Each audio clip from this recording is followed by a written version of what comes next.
दोस्तों आपने देखा होगा कि बिटकॉइन एक निश्चित समय के बाद बहुत स्पीड से बढ़ता है। तो इसके पीछे जो काम करता है वो करता है बिटकॉइन हाल्विंग्स का। ये बिटकॉइन हाल्विंग्स होता क्या है, आज के इस वीडियो में हम ये जानने वाले हैं, क्योंकि एक ऐसी प्रोसेस है जो हर 4 साल में होती है और जैसे ही बिटकॉइन हाल्विंग्स होती है बिटकॉइन की प्राइस बहुत तेज गति से बढ़ जाती है। तो आज के हम इसी वीडियो में बिटकॉइन हाल्विंग्स को बहुत सिंपल लैंग्वेज में समझने वाले हैं। नमस्कार दोस्तों, मेरा नाम है CS भरत राठौर और स्वागत है आप सभी का मेरे यूट्यूब चैनल पर। दोस्तों आपको पता होगा इसे कि बिटकॉइंस की माइनिंग होती है। माइनिंग का मतलब नए बिटकॉइंस को बनाना, और जो व्यक्ति माइनिंग करते हैं उनको माइनर्स बोला जाता है। तो जब कोई व्यक्ति बिटकॉइन की माइनिंग करता है तो उसको रिवॉर्ड स्वरूप बिटकॉइन मिलते हैं। और हर 4 साल में होता यह है कि जो माइनर्स होते हैं उनको मिलने वाला रिवॉर्ड जो है वो आधा हो जाता है और इसके बिटकॉइन हाल्विंग बोला जाता है। यानी जो रिवॉर्ड्स आपको बिटकॉइन माइनिंग पे मिल रहा है वो हर 4 साल में हाल्विंग के बाद आधा हो जाता है। अब हम ये जानते हैं कि आखिर हाल्विंग की जरूरत क्यों पड़ी। दोस्तों बिटकॉइन जो है वो 21 मिलियन तक ही बन सकते हैं। अब अगर मान लीजिए कि माइनर्स बहुत स्पीड से बिटकॉइन की माइनिंग करेंगे, बहुत स्पीड से बिटकॉइंस को बनाएंगे, तो जो बिटकॉइन की जो सप्लाई है वो बहुत ज्यादा बढ़ जाएगी। और जब वो बहुत ज्यादा बढ़ जाएगी तो वो जो है वो एक दुर्लभ चीज नहीं रहेगी। यानी जो चीज आपके लिए बहुत इजी वे में पाना हो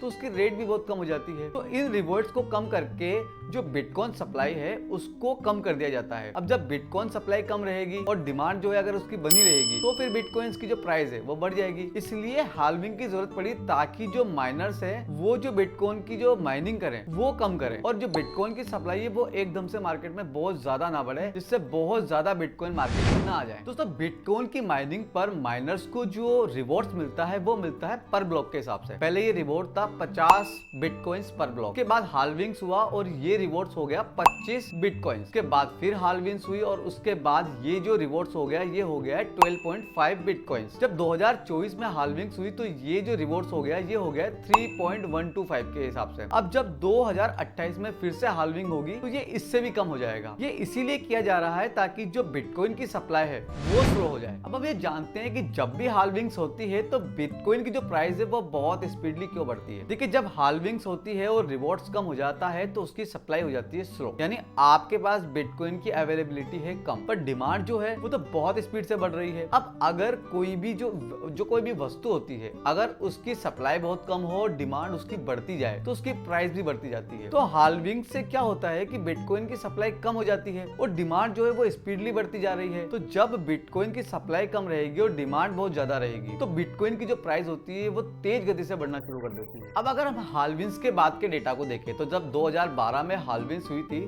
तो बिटकॉइन की प्राइस 90% तक बढ़ गई थी। उसके बाद जब 2016 में बिटकॉइन के लिए हाल्विंग्स हुई तो जो प्राइस थी वो बढ़कर 300% से भी ऊपर चली गई थी। जब 2020 में हाल्विंग्स हुई तो बिटकॉइन की प्राइस जो 20 लाख के आसपास चल रही थी वो 50 लाख से भी ऊपर चली गई। और 2024 में जब हाल्विंग्स हुई है तो अभी भी बिटकॉइन की प्राइस बहुत स्पीडली ऊपर जा रही है। तो इसका मतलब ये हुआ कि हाल्विंग्स जो है वो बिटकॉइन को जो बहुत वैल्यूएबल बनाती है और इसीलिए उसकी प्राइस ऊपर चली जाती है। तो दोस्तों इसका मतलब ये हुआ कि जब हाल्विंग होगी तो बिटकॉइन को बनाना बहुत टफ हो जाएगा, बहुत कठोर हो जाएगा। यानी उसकी जो सप्लाई है वो स्लो हो जाएगी। इसका मतलब बिटकॉइन में जब तक ये हाल्विंग्स होती रहेगी और जब तक वो 21 मिलियन बिटकॉइंस नहीं बन जाते तब तक इसकी प्राइस स्पीडली बढ़ती रहेगी हर हाल्विंग्स के बाद। तो दोस्तों आज का वीडियो यहीं समाप्त करते हैं। अगर आपको मेरा वीडियो अच्छा लगा हो तो मेरे वीडियो को लाइक कीजिएगा, इसको शेयर कीजिएगा और मेरे चैनल को सब्सक्राइब जरूर कीजिएगा। तो मिलते हैं एक और नेक्स्ट नॉलेजेबल वीडियो के साथ।